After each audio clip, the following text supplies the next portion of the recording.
Je suis Diamanda Calas Je suis Lady Ricard. et bienvenue dans un nouvel épisode de Drag FM. La review de Drag Race All Stars. Quelle Ouais. joie que de rejoindre cette équipe, ma foi, iconique de Drag FM. Les gens ont l'air de beaucoup aimer votre présence malgré que nous soyons un peu saturés sur les images dernièrement. Oui, et le problème de style ne s'arrange pas car aujourd'hui nous ne serons pas saturés car nous avons trouvé la solution. Par contre, j'aurai les sourcils à moitié collés car je n'avais pas compris qu'il fallait le faire out of drag. Et en plus, j'étais en retard à cause du décalage horaire, donc je n'ai eu le temps que de coller lâchement mes sourcils qui sont donc un petit peu, vous voyez, là on est dans une œuvre de matière, hein, voilà, c'est de la matière. Ah oui, oui, oui. Vous êtes un work in progress. Mais vous êtes où, Lady Ricard? Mais où suis-je? J'ai bien deviné, Diamanda Calas. Mais c'est le Christ Rédempteur. Mais bien sûr, je suis à Rio de Janeiro, car oui, j'ai deux passions dans la vie, les roses et piscines et aller à Rio de Janeiro.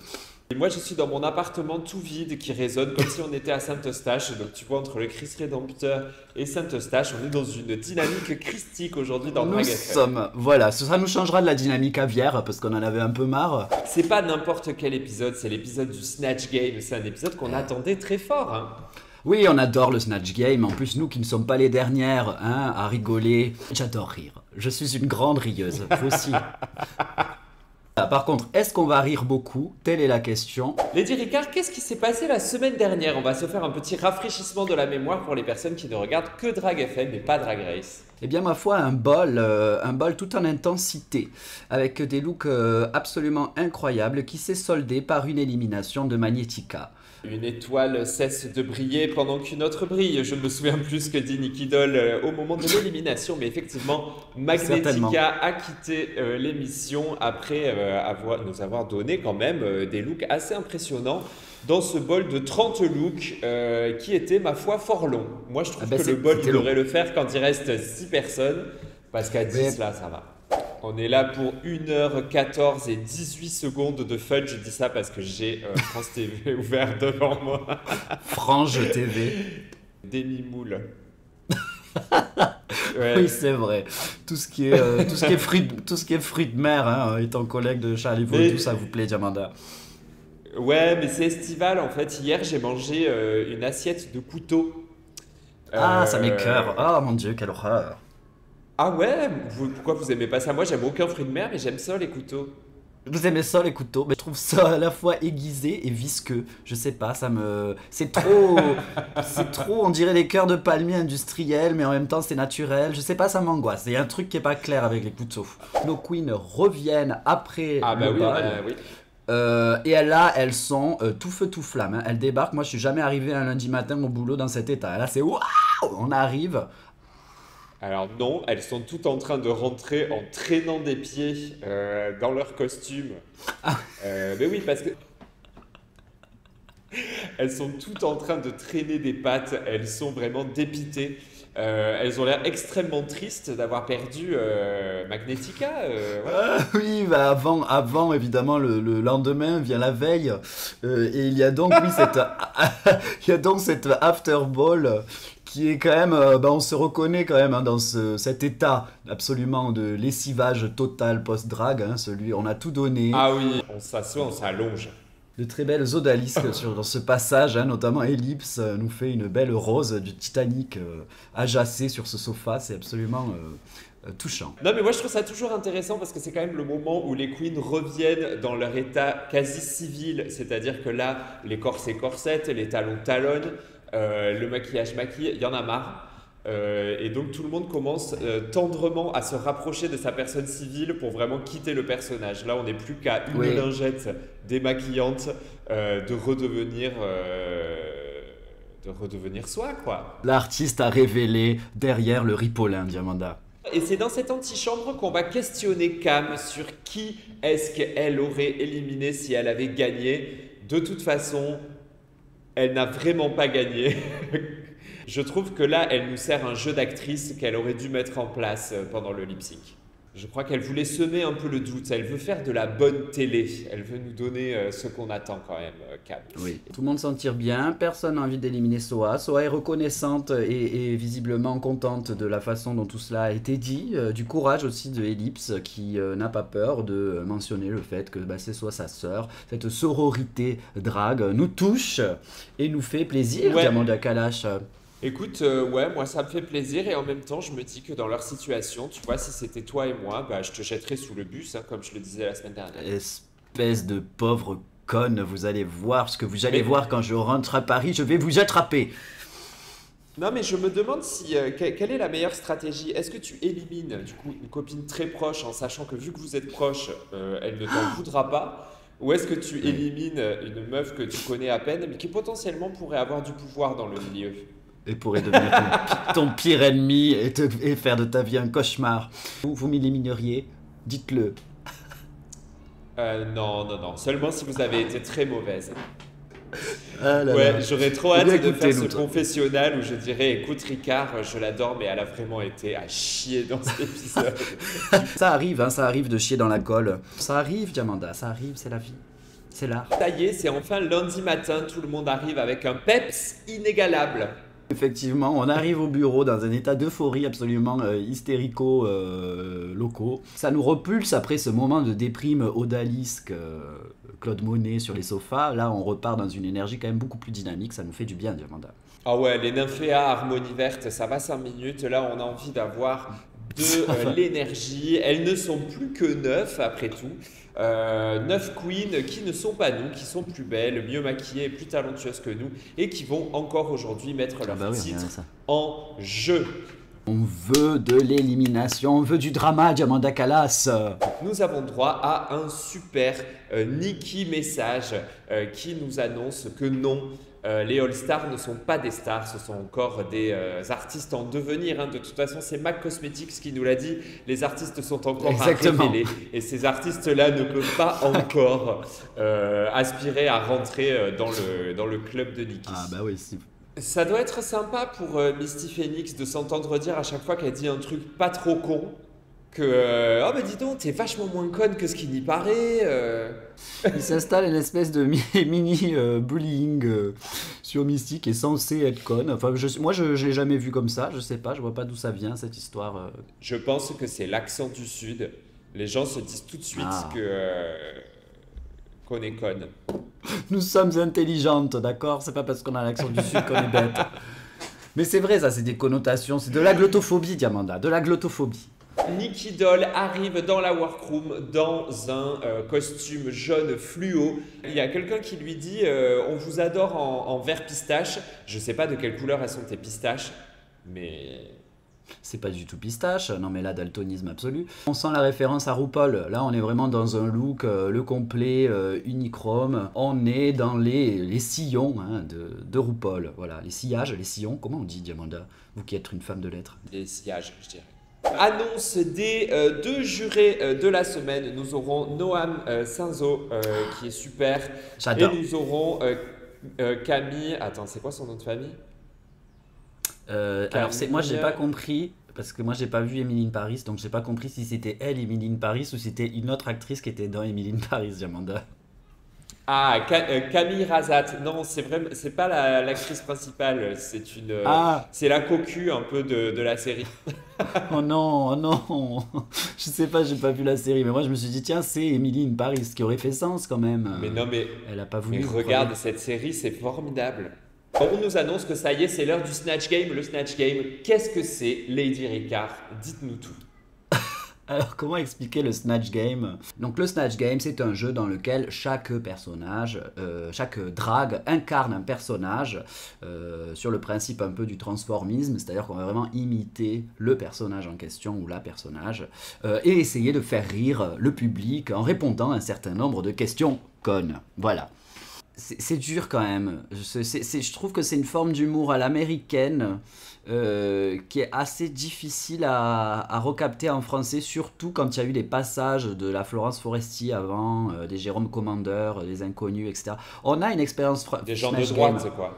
tous ces gens de droite absolument détestables, mais qui ont snatch gamé pas mal à la télévision quand même. On a l'impression que tous les personnages ils sont un peu passés en France, ce qui rend le snatch game en France assez compliqué je trouve. Parce que par exemple, si on prend Maïté, hein, qui est là dans le snatch game, moi j'ai de suite Jérôme Commander en tête avec sa Maïté, qui me paralyse le snatch game. Vous voyez ce que je veux dire, Diamanda? Je suis pas ta psy, mais non, mais voilà, bon. C'est surtout que le transformisme, c'est une pratique qui est spéciale, qui est particulière et qui n'est pas celle des drag queens. Et tout le monde ne peut pas s'inventer transformiste du jour au lendemain, comme va nous le prouver cet épisode. Nos queens vont commencer à discuter des différents personnages qui vont être interprétés pendant la saison. Soa annonce ses différents choix, qui sont un mec de questions pour un champion dont je n'ai jamais entendu parler de toute ma vie. Ah bon? Mais oui, mais on l'a tous vu. Oh. Mais votre algorithme ne doit vous montrer que des extraits d'Evanescence et autres anges déçus et gothiqueries, que voulez-vous? Mais tu sais que quand je vais chez mes parents, je regarde QPUC religieusement. QPUC? On dit vraiment ça, QPUC? Ah ouais. Eh oui, QPUC. Et alors tout le monde veut prendre sa place, ça donnerait quoi? TLMVP. Ouais, mais ça on s'en fout. Ouais, c'est l'enfer. Ce personnage de Jacques de Question pour un champion, va faire l'objet d'un quiz et de paris à l'intérieur de la workroom pour essayer de deviner quelle est la date de cet événement télévisuel. Je n'ai rien compris à ce passage. Oui, c'est un moment effectivement de dispute. Et moi j'apprécie ces moments de dispute, Diamanda, j'aime ça moi quand ça clash. Je trouve que c'est hyper pratique parce qu'en fait tout le monde donne une théorie de base qui va être soumise à un pari et ensuite le résultat tombe et comme personne ne se souvient de sa propre théorie de base, tout le monde est persuadé d'avoir donné la bonne réponse à la fin et c'est peut-être comme ça que ça commence la création d'une utopie. Nous assistons à, ma foi, une belle démonstration de la philosophie humaine. On est peu de choses, hein, Diamanda Calas, finalement. Et par contre, il y a un truc que j'ai pas compris. Soa est allé chercher la réponse sur un téléphone. Elles ont leur tel.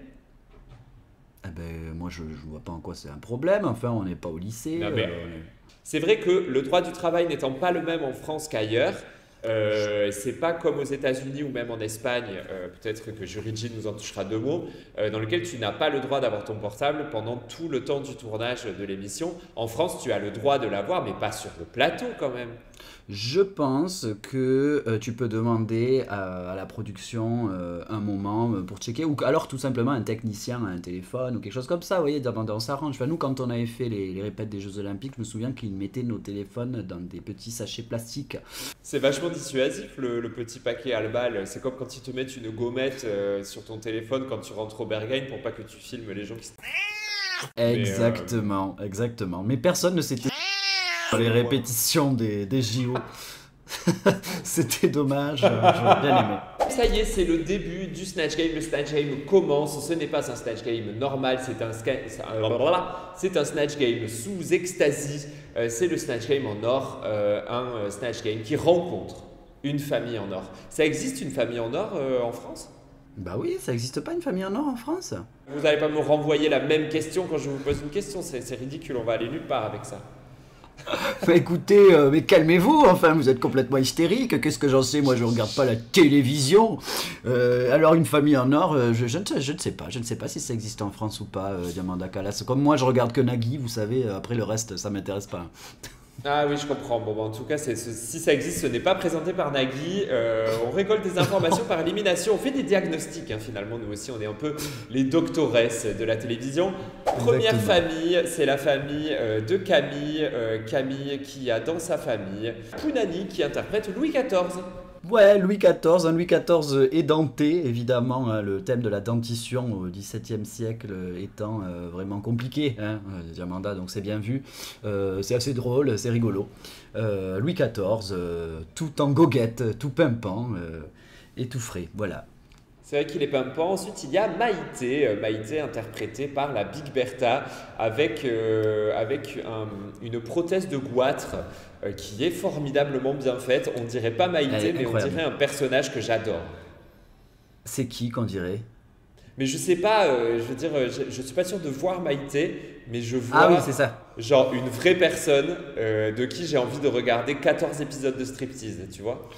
Effectivement, c'est vrai qu'on est sur un personnage de striptease, une Maïté made in striptease. Cela dit, la caractérisation avec la voix est vraiment là, la Maïté, bon voilà, qui est quand même une Non, voix. bah, oui, on la reconnaît. Hein, ça, y a pas de Micheline, problème. c'est quoi ce pissou de vieille? Voilà, donc on adore. On adore Maïté. L'anguille. Euh, Il n'a pas eu l'ortolan. voilà. Pour la suite, nous avons un personnage qui s'appelle Caroline quelque chose qui est interprété par Cam et qui apparemment est dans Affaires conclues. Oui, mes parents la regardent aussi, Diamanda. Ce sont des gens qui vont vendre la moindre connerie qu'ils ont dans leur garage et qui pensent que, ma foi, ça a de la valeur. Et quelquefois, ça a de la valeur. Hein, toutes les vieilleries que Sophie Davant regarde passer avec désespoir et en espérant très vite présenter une autre émission. C'est très drôle à faire conclure. Nous avons ensuite Moon qui interprète Shirley de Charlie et Dino. Ah non mais alors là, moi j'étais très heureuse de voir ça parce qu'à l'époque où dans un élan d'inconscience et aussi je dois le dire de manque de travail j'avais tenté Drag Race, j'avais eu l'idée de faire Charlie aussi. Donc j'étais très content que quelqu'un d'autre ait eu l'idée. C'est pas facile Charlie, hein, Charlie et Dino, mais elle le fait très bien. Mais elle le fait très bien. Le problème c'est que comme c'est un clown qui comprend rien en permanence, et que le Snatch Game c'est un jeu quand même qui est mine de rien très intellectuel. C'est dur parce que Charlie est vraiment râle et pas crête quoi comme personnage. On retrouve un peu de thématique aviaire hein, parce qu'il y a un oiseau sur la table pour une raison que j'ignore. C'est Mami Wata en Tour Eiffel. Mais oui. Effectivement, la Tour Eiffel, une Tour Eiffel interprétative, une Tour Eiffel abstraite, une personnification de la Tour Eiffel, Diamanda. Elle est sexy cette Tour Eiffel. Hein. Elle est cunt. C'est une Tour Eiffel cunt. La deuxième famille, c'est celle de Noam Senso. Exactement, Noam Senso. J'adore Noam Senso. Il a un charme fou. Il a un charme fou. J'ai déjà travaillé avec Noam, on a tous les deux participé au bal de l'amour au cours duquel nous avons failli assister à la chute de Anne Hidalgo à travers la Seine. Nous avons vécu des émotions ensemble. Nous sommes aussi fait soulever par une équipe de rugbyman en touche car la technique ne marchait pas. Nous avons ri. C'est quelqu'un avec qui on rit énormément. Et vous qui adorez rire en plus. On a Piche qui interprète Super Nanny. Exactement, j'adore Super Nanny, elle le fait super bien en plus, je trouve qu'au niveau du look, Super Nanny est là en tout cas. Non mais pour moi Super Nanny ça restera quand même toujours l'ancienne Super Nanny. Mais cette nouvelle Super Nanny je l'aime beaucoup parce qu'elle a toujours la frange grasse.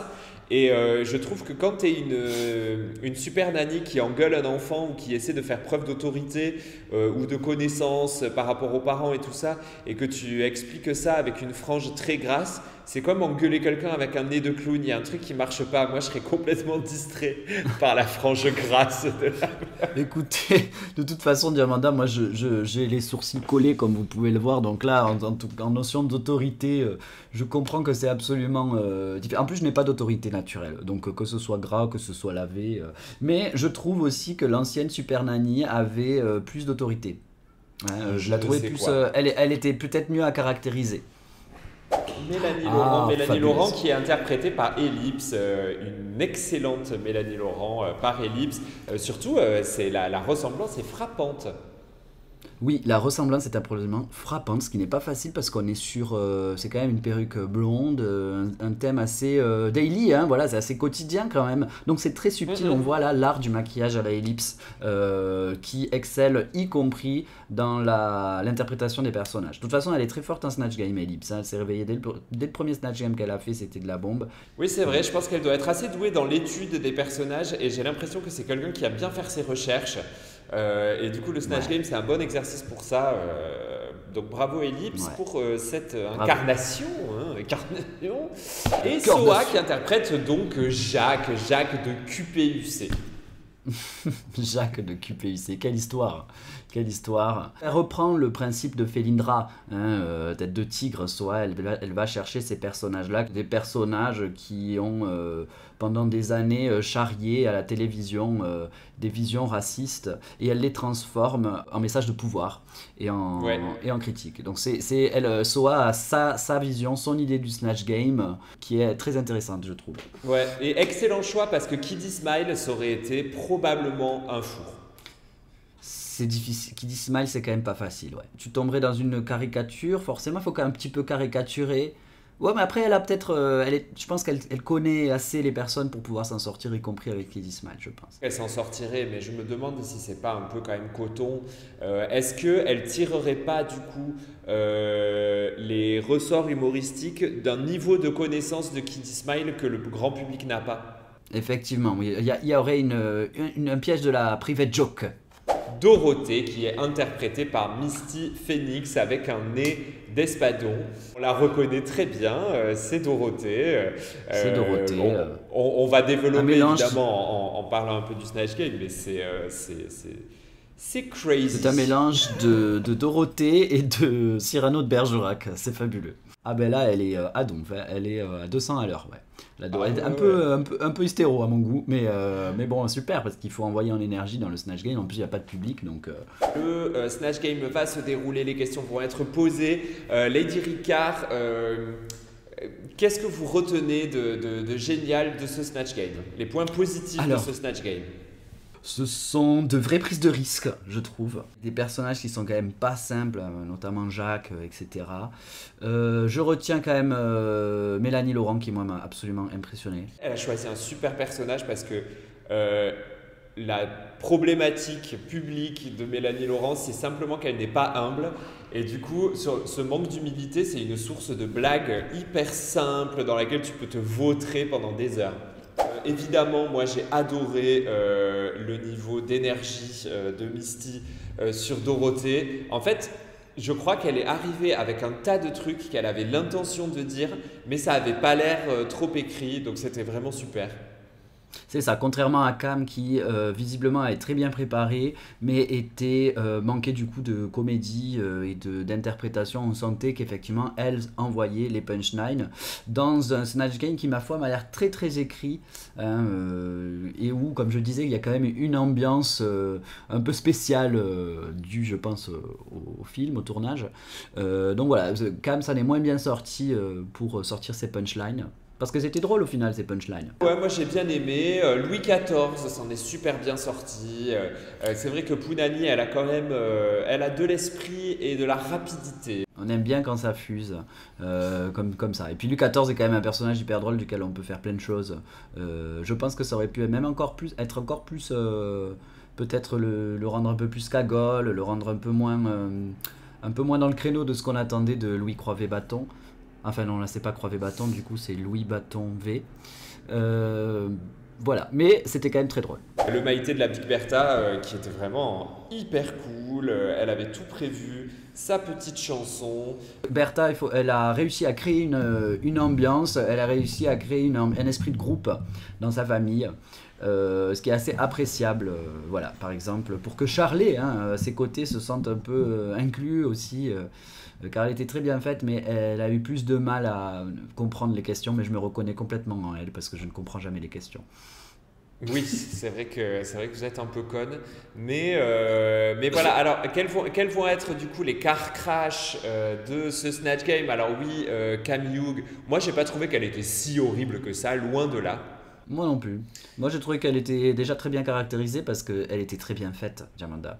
Il y a quelque chose lié à qui est de l'ordre de l'interprétation où moi je comprends effectivement quand on lui dit, on a l'impression que tu lis, que tu dis quelque chose parce qu'elle ne se lâche pas dans l'interprétation et donc elle doit rester dans les clous de ce qu'elle a probablement prévu. Bon voilà, tout le monde ne peut pas tout faire à chaque fois, mais en fait c'était quand même, je pense que le gros du Snatch Game était quand même là. Un semi-car crash, c'est Moon.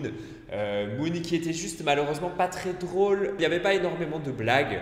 Je sais pas, il y a quelque chose entre le choix du personnage et le charme naturel de Moon qui fait que ça m'a pas non plus, j'ai pas trouvé ça gênant quoi. Moi non plus, j'ai pas trouvé ça gênant. Puis je trouve que Charlet, c'est la blague en fait, c'est la voix, parce qu'elle raconte, c'est la façon de parler. Je pense qu'elle aurait peut-être encore plus exagéré les débuts de phrases. Ah non, Charlet, tu sais comment elle faisait Charlet. Charlet aurait mérité justement peut-être une dose d'hystérie supplémentaire. Peut-être que ça aurait été intéressant. Exactement, je pense que c'est là ce qui a pêché. C'était une très belle imitation, elle était très bien faite, mais je pense que pour Snatch Game, il faut aller aussi jusqu'à la parodie. Et comme Charlie est déjà un personnage méga intense et méga parodique, ça demande d'aller au-delà. Mais c'était quand même très drôle, très bien caractérisé. Et puis moi, voilà, j'ai un petit crush sur tout ce que fait Moon, j'adore. Donc voilà, vrai, super bien fait vrai. quand même. La Tour Eiffel qui a bien glissé aussi, qui a raté la marche. Non mais moi j'adore. J'adore parce que Mami Wata a une espèce de désinvolture dans ce qu'elle fait qui est absolument touchante, où on trouve un aspect bon esprit et bon vivant de tout son drag. Alors, bien qu'elle se prenne la tête, et à la fin de cet épisode, on y reviendra, mais il y a quand même, je trouve, il y a quand même une certaine grandeur dans la façon de se lancer en mode putain, je vais faire la Tour Eiffel, tu sais quoi, elle va être complètement high, ma Tour Eiffel, et puis je vais foutre un pigeon sur la table. Enfin voilà, c'est comme quand elle nous fait son tour de magie en hurlant, quoi. Elle est complètement cinglée, elle se prend pas trop la tête, et voilà, quoi, et ça suffit, et c'est drôle, et moi j'adore. Et je sais pas si la Tour Eiffel, elle serait aussi solaire. Et moi, j'ai l'impression que la Tour Eiffel, c'est la française par excellence. Et du coup, c'est une grosse râleuse, quoi. Ben là, on est sur une version Instagrammable, on est sur une version influenceuse de la Tour Eiffel. Ce que je peux comprendre exact. parce que quand même, moi, Diamanda, j'ai quand même un dossier dans mon téléphone seulement de photos floues de la Tour Eiffel. Hein, parce que je veux dire, combien de gens font de photos de la Tour Eiffel? Évidemment, elles sont jamais jolies. Enfin, je veux dire, l'aspect influençable de la Tour Eiffel donne une perspective pour ce genre de personnage un peu plus jeune, vous voyez. C'est vrai que t'as raison. Je suis vraiment une boumeuse. Vous n'êtes qu'une boumeuse, Diamanda Calas. Vous avez vous aussi des photos floues de la Tour Eiffel dans votre téléphone? Non, j'en ai zéro. En fait, la super nanny de Piche, on la voit pas beaucoup. Elle est au milieu. Mi-figue, mi-raisin, la super nanny de Piche. Piche a quand même une dose d'humour, mais j'ai l'impression qu'elle se retient un peu dans ce personnage. Alors après, c'est pas facile cette histoire des questions, moi je trouve quand même. Ce truc du Snatch Game, des questions, faut répondre à un truc précis. Et quand même, l'art du Snatch Game, c'est arriver à sortir de ces questions pour proposer quelque chose que tu as déjà préparé avant. Et donc là, visiblement, Piche se dépatouille un peu avec ça, n'a pas l'air de... Voilà, ben bon, elle nous sort quand même le fouet sur la table. Ce qu'on attend évidemment de Super Nanny. Oui. Mais bon, c'est pas à se rouler par terre non plus, hein, Diamanda. Et donc, on a Jacques. Moi, je l'ai trouvé vraiment sexy, Jacques. Ah oui, vous aussi, vous faites partie de la team Jacques. Là, cette incarnation de Jacques m'a beaucoup plu. Voilà, qui conclut ce Snatch Game, édition All-Star, un Snatch Game en or. Ça ne nous empêchera pas de dormir, mais c'était sympa. Moi, je pourrais le re-regarder juste pour voir Dorothée. Moi, je pourrais le regarder plus pour Mélanie Laurent, qui m'a vraiment hypnotisé. Il est l'heure d'enregistrer un single caritatif qui s'appelle Le bien c'est bien et le mal c'est mal. C'est l'heure des enfoirés, c'est l'heure de We Are the World, c'est l'heure d'une bonne grosse blague bien potache sur la solidarité des artistes célèbres. Exactement. Alors écoutez, ça sort un peu de nulle part, c'est genre d'un coup, hein, Dounad, Nikki au piano, j'ai pas compris si c'était un vrai piano ou un faux piano, Diamanda, mais j'ai très envie d'avoir le même. Il y a une vibe aussi un peu le cœur a ses raisons, vous savez quand ils chantent dans la maison et que la maison prend feu. Pendant que la maison prend feu. On va retourner dans la workroom pour le passage love, ça y est, c'est l'heure. Le passage love, bien sûr. Aujourd'hui, un passage love exceptionnel centré autour de Moon. Exactement, Moon qui va nous parler de sa transidentité et bien sûr de son désir de maternité. Il y a vraiment quelque chose qui se dessine là de très fort, de très puissant, de très émouvant aussi. Ce passage love est vraiment bien fait, Diamanda.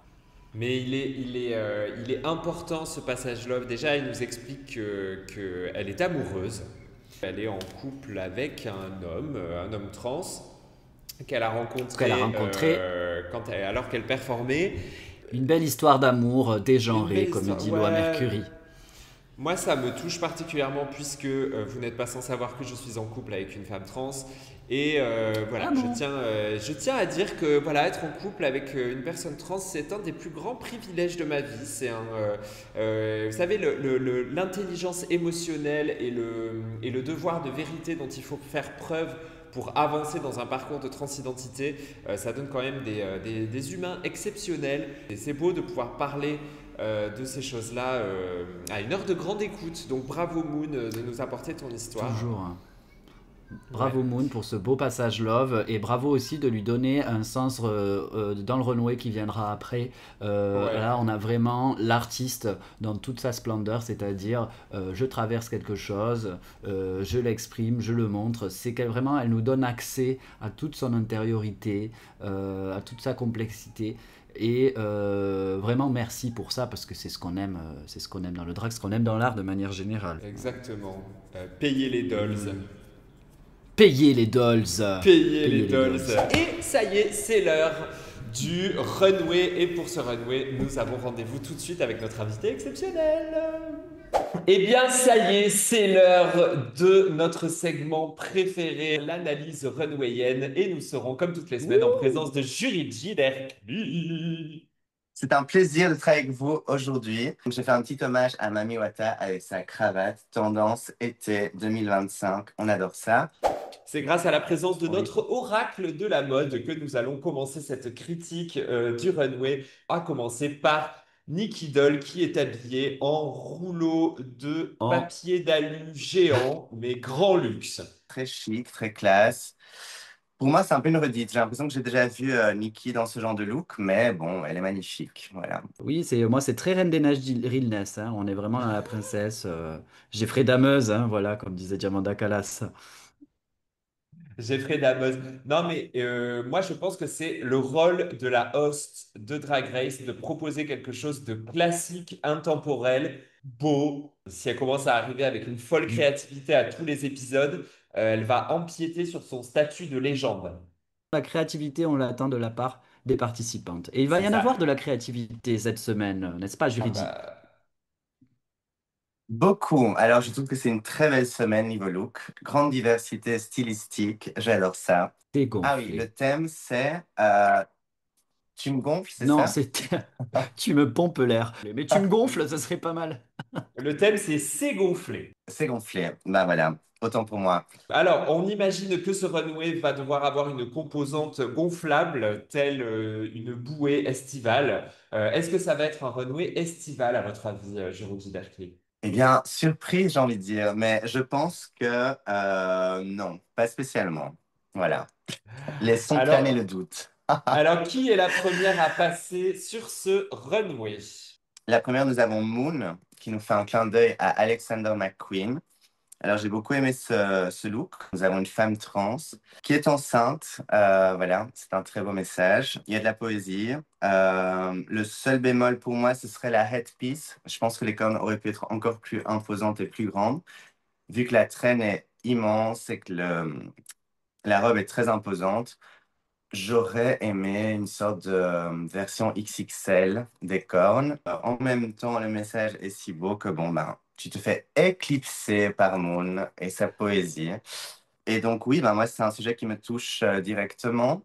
Je ne sais pas pourquoi. Et ça me rappelle, quand j'étais petite, je devais avoir 4 ans, et je disais à ma maman que j'allais avoir un bébé dans mon ventre comme elle. Donc je pense que c'est un sujet qui nous touche beaucoup. Et à la fois, en grandissant, je me suis rendu compte que c'était un privilège. C'est mon privilège, je pense, de ne pas pouvoir inventer. Car je pense que le monde va mal et qu'on est déjà trop sur Terre. Voilà, ça c'était le message de la journée. Ça va dans la continuité du passage Love, évidemment.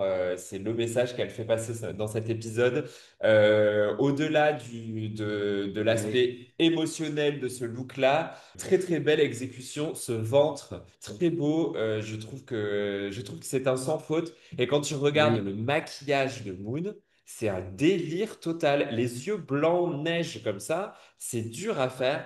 Et, c'est un euh, et elle le délire. fait tellement bien, c'est fou. Elle a quelque chose de la déesse elfique hein, qu'elle décline comme ça d'épisode en épisode, ce qui est quand même une esthétique qui peut quand même assez tourner en rond au bout d'un moment. Sauf qu'en fait, ça lui va tellement bien qu'elle elle excelle à décliner comme ça des maquillages qui sont quand même très précis. Techniquement, c'est très compliqué d'avoir un effet éthéré et à la fois très présent. En fait, elle reste présente dans son maquillage et dans son mug. Elle s'appelle Moon et nous savons que la lune, les cycles de la lune ont aussi une influence sur les grossesses et sur les accouchements. Donc, je trouve que c'est la boucle est bouclée. Voilà. Pour la suite, nous avons l'arrivée de Soa de Muse qui arrive en vert et rose. En bouée, Alors, Soa est en vacances, sans vouloir faire un shade. J'adore Soa. Après, c'est un peu ce que je dis à chaque fois, c'est attention les proportions. Pour moi, un All-Star, c'est la version couture d'une saison normale.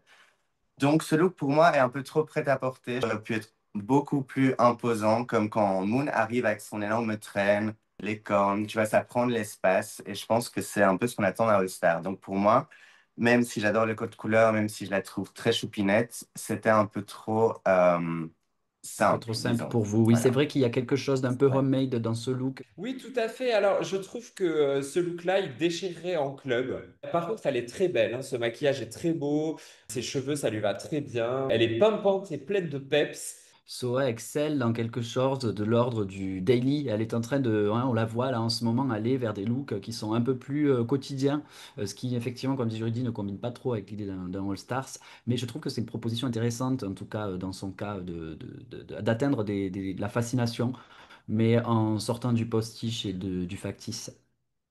Bah, en fait, avec ce storytelling, moi, j'aurais rajouté peut-être tout d'un coup un palmier qui gonfle sur sa tête, j'en sais rien, tu vois. Si Ouais. on veut rester dans le thème tropical, pourquoi pas, du coup, bah, prendre plus d'espace, quoi. Et une autre qui n'est pas en vacances parce qu'elle n'a pas chômé sur ce look, c'est Misty Phoenix, qui arrive en Popeye ou en Momei. D'ailleurs, je ne sais pas quel est le genre de sa créature là tout de suite. L'effet de gonflement est discret, mais le look est génial, j'adore. Le look est génial. On aime beaucoup les références Jean-Paul Gaultier. On revient avec les pattes d'Ève, pourquoi pas. Peut-être que c'est aussi tendance. Ça manque un chouïa, si on voulait faire une blague absurde, de testostérone. Pour moi, le volume des muscles aurait pu être un peu plus imposant, ça aurait pu être encore plus drôle. Mais ça marche. Et encore une fois, elle me surprend beaucoup cette saison. Je m'attendais pas du tout à avoir une Misty chauve en Popeye, comme une Misty désirless caissière. Pour moi, chaque semaine, elle me surprend. Voilà. J'aime beaucoup parce que le marin, eh bien, c'est quelque chose qui donc, nous emmène ces références Jean-Paul Gaultier, Jean Genet, etc.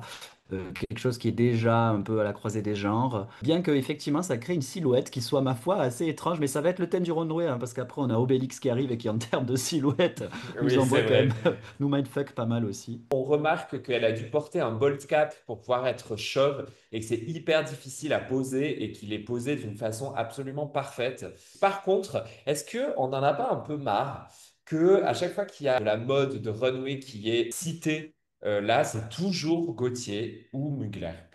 On peut pas sortir de Ah ça un bah peu? ouais, Jean-Paul Gouttière. C'est vrai que nous qui aimons la mode, il y a beaucoup, beaucoup plus de références. Et peut-être qu'on tombe un peu dans du premier degré. Je suis d'accord. Oui. Tu vois, chez Margiela, chez J.W. Anderson, il y a plein de gens à aller chercher qui ont fait des choses qui étaient exceptionnellement camp. Tout ce qui se passe chez Balenciaga, c'est beaucoup plus cité aux États-Unis que ça l'est en France. J'ai l'impression que nous, on reste quand même dans ces Balenciaga. références de créateurs. Mais je pense que trouver la théâtralité dans d'autres types de design, ça pourrait être intéressant. La Big Bertha qui reprend son look de la saison 1, qui enterrait son Ah, elle est summer gonflée. body. Là, je trouve que c'est... Alors, le look est super. Ce manteau lui va à ravir. Il y a un reveal qui arrive sur une tenue que je comprends peu parce qu'il y a beaucoup, beaucoup d'éléments et que c'est assez confus. Mais derrière, on a cette grande décoration de pierre tombale, cette grande fleur voilà, qui signe l'arrêt de mort de ce summer body et des injonctions qui vont avec. Elle est gonflée de refaire ce look, donc je trouve ça drôle de partir de ce point-là. Je trouve ça aussi intéressant. Quand elle fait son reveal, déjà, ça fait du bien, un reveal, tu vois. Ça fait pas partie de la catégorie, mais elle rajoute une couche et c'est bienvenu quand on fait un All Stars. C'est chouette aussi ce mélange, cette double lecture de tout d'un coup, c'est tropical, c'est les vacances, le summer body, et puis tu te retournes et c'est une pierre tombale. Enfin, pour moi, c'est Hmm. assez intelligent. Vous trouvez que ça ressemble à une pierre tombale? Parce que moi, je vois un trèfle Oui, pardon, c'est pas dessus. une pierre tombale, c'est une couronne de fleurs. Ah, Pardon, c'est une excusez-moi. couronne de fleurs, d'accord. Oui, parce que moi, ça me donne une vibe irlandaise un peu, cette espèce Bien que ce ne soit pas un trèfle, je suis au courant qu'il n'y a que trois, voire quatre feuilles, et là, il y en a cinq. Mais quand même, je sais pas, ça me donne une vibe. J'avais pas compris que c'était une couronne de fleurs, effectivement. Peut-être qu'elle est partie faire bronzette à Dublin. Moi, c'est juste la deuxième tenue après le reveal, la robe, moitié léopard, moitié chiffon, tout ça que je comprends pas, mais ça lui va bien, donc pas de problème. À mon avis, le chiffon représente le paréo quand tu pars en vacances. Le léopard représente le côté un peu sexy, cougar, malgré le fait qu'elle n'a pas son summer body, elle est dans sa sexiness assumée. Et pourquoi pas la plante carnivore? Ben, la plante mange, du coup, voilà, elle assume qu'elle mange et qu'elle n'aura pas son summer body. Je ne sais pas. Agnès Vardargue qui arrive tout de corail vêtu avec des renflements coralliens de toutes les couleurs. C'est très joli. Dans sa simplicité, ça fonctionne. Exactement, j'aime beaucoup ce juste au corps, j'aime beaucoup la magie de... En fait, le côté technique qui gonfle devient aussi un storytelling, un truc qui se passe, quelque chose de magique. Le côté Agnès Varda, ou pourquoi pas le film Qui êtes-vous, Polymago? Je ne sais pas si vous connaissez cette référence. Très beau film des années 60, avec cette coupe au bol, ils ont des maquillages très drag d'ailleurs. Et en parlant de maquillage, le seul bémol, c'est que j'ai l'impression que ce maquillage, je l'ai déjà vu sur Ellipse. Je pense que c'est important de décliner les propositions make-up. Mais le code couleur, j'adore. Il y a une magie et une poésie que j'ai beaucoup aimé dans ce look. Vraiment magique. J'ai trouvé aussi ce récif corallien nous emporte. Je trouve que l'exécution est très bien faite, ça gonfle vers le haut. La coupe au bol, somehow, marche très très bien avec tout ça. Moi, je suis assez saisi par ce look vardesque. En plus, j'adore Agnès Varda. C'est vraiment quelqu'un qui me fait du bien. Ça reste très, très minimal, très juste et à la fois très fort. Voilà, il faut pas grand-chose pour Mm. apporter un effet waouh. Mami Wata qui arrive en GIMP. Elle parle d'une femme des années 60, mais version BDSM, latex et tout ça. Moi, j'y vois une référence à cette performeuse new-yorkaise qui est toujours au premier rang des défilés et qui est toujours habillée comme ça en poupée gonflable. Je ne sais pas si vous Mm. voyez et j'ai pas de nom à vous proposer, donc je suis Mm. vraiment nul. Je vais vous aider. Cette performeuse s'appelle Pandemonia et je pense qu'elle est basée à Mm. London et j'adore. C'est pour moi une référence Club Kid, Néo Club Kid. Je ne sais pas si Mamie est consciente de cette référence. Si c'est le cas, c'est quand même cool de les citer, je trouve. Je trouve que c'est très littéral, mais bon, c'est vrai qu'on ne voit pas assez souvent dans Drag Race, donc ça fait du bien. Eh bien, écoutez, moi, quant à moi, n'ai pas grand-chose à dire de plus, si ce n'est que j'aime le décalage entre l'aspect dessin animé, lié notamment à la coiffure, et l'aspect méga intense BDSM. J'aime bien ces grands écarts comme ça quand ils nous sont proposés. Qu'elle débarque avec sa pompe à vélo pour gonfler le costume. Et moi, je vois pas trop de différence entre l'avant et l'après. Du coup, c'est un peu ce qu'on retrouve chez Mami Wata dans cet épisode. C'est un peu de bazar organisationnel. Mais l'effet final est vraiment dinguissime. Il y a du Amanda Lepore, mais c'est du Club Kid, quoi, du vrai Club Kid.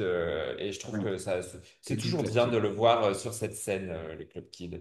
Tout à fait. Et une qui ne référence pas le Club Kid, c'est vraiment Pounani. Ah, Pounani qui transition. débarque, oui, qui débarque dans une tenue fleurie, dans laquelle il va y avoir beaucoup de détails, des fleurs qui vont se gonfler petit à petit et reprendre vie sous l'impulsion d'un mécanisme. D'ailleurs, je sais même pas où est-ce qu'elles ont foutu tout leur mécanisme. Moi, j'aime beaucoup. Le seul truc, Oui. c'est que je trouve qu'on voit vraiment beaucoup Pounani dans ces espèces de tenues et de styling un peu néo-historique, néo-Antoinette, toujours dans quelque chose d'assez toile de Jouy, d'assez baroque. Et des fois, j'ai envie de modernité, voire même d'avant-garde, parce que je trouve elle va jamais après les années 80. C'est vrai, c'est vrai. Et malgré tout, je trouve qu'encore une fois, Punani rime avec poésie. Encore une fois, je trouve que l'effet technique de gonfler quelque chose, ben, ici, ça raconte quelque chose. Il y a un storytelling qui se passe. Ça fait du bien. Il y a cette magie de la nature qui reprend vie. Le sens du détail des plumes brodées, je trouve ça très délicat. En fait, Punani, c'est quelqu'un qui a vraiment un sens du détail. Voilà, j'ai un grand faible pour elle. J'aime beaucoup. Mais je suis d'accord, elle reste un peu dans sa zone de confort. Elle utilise souvent les mêmes codes. Ouais. Il n'y a quand même rien à dire, tout marche très bien. C'est plus dans l'ensemble du body of work où tu te dis qu'il pourrait y avoir une saveur un peu différente. Mais juste, où est-ce qu'elles ont mis leur système de gonflage et comment ça marche? Je comprends pas. Mais Diamanda, on peut pas révéler la magie de tous les numéros non plus. Pardon, des petits boîtiers. Moi, je pense que c'est le même endroit où je mets mon téléphone magique. Ah, dans Oh. votre Exactement, dans ma... C'est ça la magie. Quelle magie fabuleuse. Le prochain look, celui de Cam Young, qui arrive en Sailor Moon BDSM avec une perruque Sailor qui Moon. défie les lois de la perruque, avec un look qui défie la loi des looks et avec des seins qui défient la loi des seins. Comme d'habitude avec Cam Young, mais là particulièrement, c'est vraiment complètement parfait de la tête aux pieds. Il n'y a rien qui dépasse. C'est formidable. Eh bien, je ne suis pas d'accord et je vais ajouter quelque chose. Alors, j'adore Cam, j'adore la référence Sailor Moon. À l'inverse de Punani, comment ça se gonfle, eh ben, je trouve que c'est un peu messy, c'est un peu dommage. Je sais pas, peut-être que ça aurait pu se déployer d'une autre façon. C'est très compliqué, on est d'accord. Mais tu vois, par exemple, Cam, quand tu mets la barre si haute, il faut que tout soit on point. Donc, évidemment, la perruque est on point, le maquillage aussi. Mais attention, les bas, le Les ton bras. chair Oui. grisâtre qui n'est pas matching avec ta peau, pour moi, c'est un gros, gros, gros fashion faux pas que beaucoup de drag queens font. Bah, c'est vrai que c'est très compliqué de trouver des bas qui sont exactement de ta tonalité. Et du coup, le conseil pour Cam, vu que c'est une version dark et BDSM de Sailor Moon, moi j'aurais opté pour un body paint, donc carrément aller dans un bleu, un fuchsia ou un lavande, tu vois, des tons un peu démoniaques pour justement t'aider à trouver une teinte parfaite pour tes jambes et que tout soit matching. Pour la Sailor Moon, en tout cas, on aurait pu avoir aussi, ça ramène quelque chose de l'ordre du reveal, l'idée du reveal, parce que Sailor Moon, c'est vraiment the reveal. Exactement. Et là, on a un gonflage de lune, un gonflage de lune qui, ma foi, est bien exécuté, mais qui nous laisse un peu sur notre faim, je trouve, bien que le look soit absolument incroyable. Et alors, par exemple aussi, le masque, pour moi, c'est anecdotique. Cette idée me plaît. Mais pourquoi pas avoir déconstruit ce masque et l'avoir posé, collé sur ton visage pour intégrer dans ton make-up. Pour moi, ça aurait élevé le look. Il nous Piche, piche, reste piche, piche, Piche, piche, piche, piche, qui arrive en obélique. Piche, Piche, Piche. Quelle drôle de silhouette, hein, n'est-ce pas, Juridi? Mais j'adore, en fait, j'adore la référence, j'adore l'humour de Peach, j'adore ce qui se passe dans sa tête. En fait, c'est drôle. Je trouve que cette saison, il y a beaucoup de queens qui ont une vision fucked up des choses et j'adore Ouais, ça. Tu vois, t'as une Mami Wata, t'as Misty, t'as Peach qui viennent avec des idées, mais tu te demandes, mais comment t'as connecté ça? Et moi, je trouve ça assez, c'est frais, ça fait du bien, tu vois. On c'est pas sort de... académique. Voilà, exactement. Et donc, j'adore comment elle traduit les lignes en corset et qui se transforme dans ce popotin absurde que j'adore. Alors, quand elle se retourne, le détail des poches, c'est parfait. Je vous invite à le regarder. Cette blague de Vespi, c'est peut-être un peu random, mais c'est quand même mignon puisqu'elle l'emporte avec elle et ça c'est cool. On adore les petites Oui. jambes, on aime l'humour, on aime cette corsetterie est vraiment belle, hein. Elle a des seins jusque dans le cou. Elle va pas toujours choisir les matières les plus luxueuses, les perruques les plus luxueuses et tout ça. Elle va plutôt servir dans l'humour et dans le concept et dans le machin et à chaque fois ça marche très bien donc bravo Piche. On est sur quelque chose de très potache. C'est bien de voir qu'il y a de la place aussi pour ça dans Drag Race, pour toutes les queens qui ne sont pas forcément que des reines de la couture ou de la citation intermonde de la mode. Là, on est sur de la pop culture. Sailor Moon aussi, on était là-dedans, même si on était plus dans une recherche de la beauté parfaite. Mais on aime ce drag, comme vous dites, juridique, qui quelquefois ne se prend pas au sérieux, qui a envie de rire, qui a envie de nous faire sourire, dans un monde, ma foi, fort tendu. Les proportions sont parfaites, c'est drôle, ça marche. Et en plus, un runway, avant tout, c'est comment tu le vends. Et chaque fois, elle le vend. Bah, c'est vrai que elle est performeuse, elle est danseuse. Il y a toujours un gag, il y a toujours un travail de mouvement avec ses looks qui est très intéressant et qui est important aussi. Et voilà qui conclut notre analyse de Runway. Merci beaucoup, Jury Lerkli. Merci à vous. Et je veux aussi rajouter quelque chose, c'est que soit on t'aime, t'es la meilleure. Je suis fier de toi et voilà, on a hâte de te voir en tournée avec toutes tes sœurs. Merci beaucoup, Jury. On se retrouve la semaine prochaine pour notre prochaine analyse runwayienne. En attendant, portez-vous bien. Merci à vous. Ça y est, le runway est terminé et nous allons Ouf! retrouver une enfilade de créatures gonflées à bloc afin de recevoir des critiques. Aujourd'hui, tout le monde va avoir droit à un petit mot. à commencer par les personnes qui sont safe. Donc Moon, évidemment, a ému aux larmes Nikki et on comprend. Donc Nikki va le dire et c'est cool de pouvoir avoir ce joli moment. Ils ont voulu faire couler les larmes de Moon et ils y sont arrivés. Ils ont voulu des larmes de lune et ils les ont eues, leurs larmes de lune. Donc ça fait du bien de voir Nikki un peu lâcher la rampe hein, et se laisser émouvoir aussi par, ma foi, eh bien, ces choses exceptionnelles, Diamanda. Exactement, et puis émue, elle l'est également par Ellipse. Ellipse et son message sur les coraux, elle a quand même vécu dans les Caraïbes pendant de nombreuses années. Elle déplore que les récifs soient disparus à cause de l'activité humaine et des catastrophes climatiques. C'est important, Diamanda. C'est important, voilà. Et donc, après ces grands messages, nous allons donc retrouver notre top 3 qui sera composé de Misty Phoenix, nous avons Punani et nous avons la Big Bertha, un top 3 amplement mérité dans lequel j'aurais pu tout à fait voir Ellipse. Ellipse, j'ai trouvé ça tellement bien, ça Mélanie Laurent, bien que Louis XIV ait été très drôle, ils ont beaucoup encensé Louis XIV, mais encore une fois, hein, dans cette même idée que on est dans un registre qui a été quand même assez exploité par Punani, je trouvais la Mélanie Laurent plus subtile. Mais bon, après voilà, chacun ses trucs, hein. Diamanda, qu'est-ce que vous voulez que je vous dise moi? Dans le bottom, on va retrouver Mami Wata, on va également retrouver Soa de Muse et Camille. Alors moi, j'avoue que le bottom, je l'aurais composé de Moon, Mami Wata et potentiellement Soa, mais bon, le look de Moon l'a sauvé, c'est très bien comme ça. Bah, mais oui, voilà, c'est la protagoniste de l'épisode, on va pas la mettre dans le bottom. Le top 2, moi je trouve que c'est super, mais j'avoue que moi j'aurais mis Maïté à la place de Louis XIV. Oui, parce que quand même Maïté, elle a bossé, hein. Elle a quand même tiré tout le monde vers le haut dans son équipe. Et jouer la comédie, c'est pas seulement jouer tout seul, c'est jouer avec les autres. Ouais, puis on adore une histoire de rédemption quand même. C'est vrai qu'elle s'est cassé la gueule sur son premier Snatch Game dans sa saison. Là, elle revient et elle déchire tout, alors que Punani, c'est sa deuxième victoire au Snatch Game. C'est amplement mérité, là n'est pas la question. Mais j'aurais... Rédemption, le rédempteur. Et le bottom 2, alors du coup, Soa de Muse et Camille. Moi, je suis désolé, mais j'ai pas compris. Pour moi, mon bottom 2, si on s'en tient au Snatch Game, c'est Mami Wata et Moon.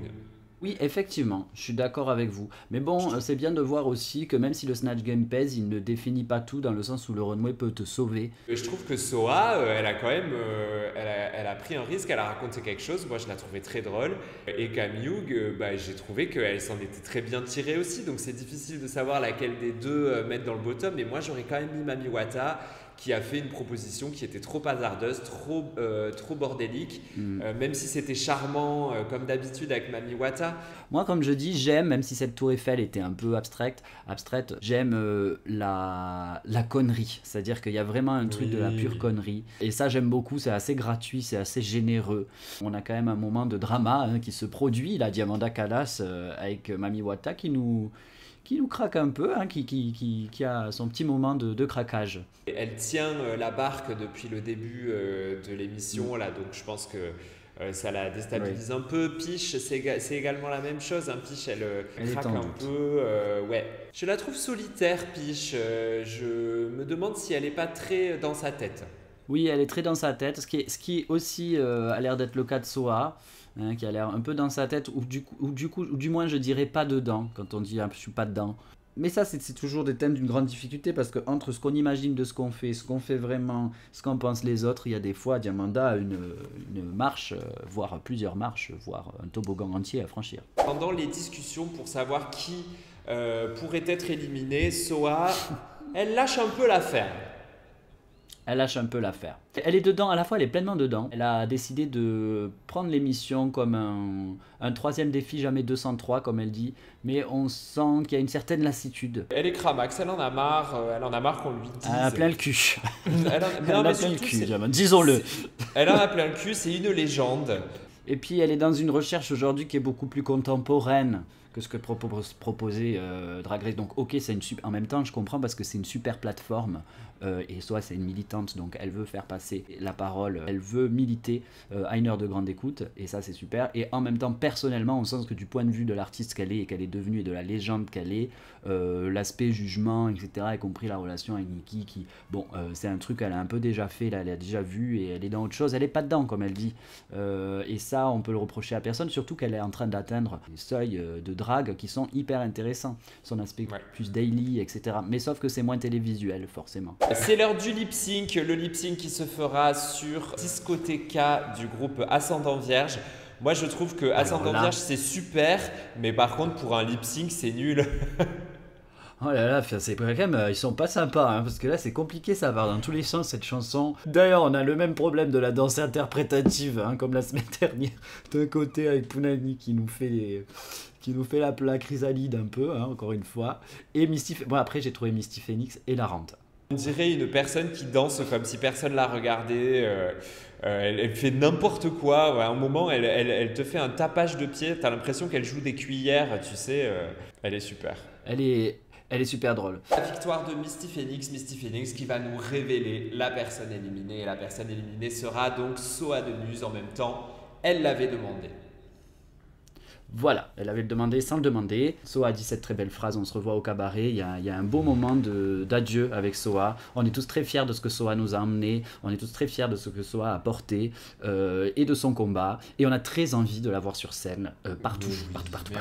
On sait très bien qu'on va très très vite la retrouver. Soa, la légende, Soa, l'inoubliable. Alors, bon vent Soa, et puis on se voit très bientôt. Voilà, et bien voilà, cet épisode est terminé. La semaine prochaine, ce sera probablement encore pas mal de castagnes. On a grand hâte, hein, Lady Ricard. On a hâte, oui, on a hâte, on adore la castagne, n'est-ce pas, Diamanda Calas. J'étais très heureuse de vous voir, même si c'est à distance et même si j'avais les sourcils à moitié collés parce que, eh bien, je pensais qu'il fallait le faire en drague, mais finalement non. Écoutez, j'ai passé un très bon moment à vos côtés, comme toujours, Diamanda. Et bien moi aussi, j'ai passé un excellent moment. Je vous propose de profiter de vos vacances. Moi, je vais terminer mon ménage dans l'appartement et me carapater. À très bientôt, Lady Ricard. À très vite, Diamanda Calas, des énormes bisous. Ciao, ciao. Bisous.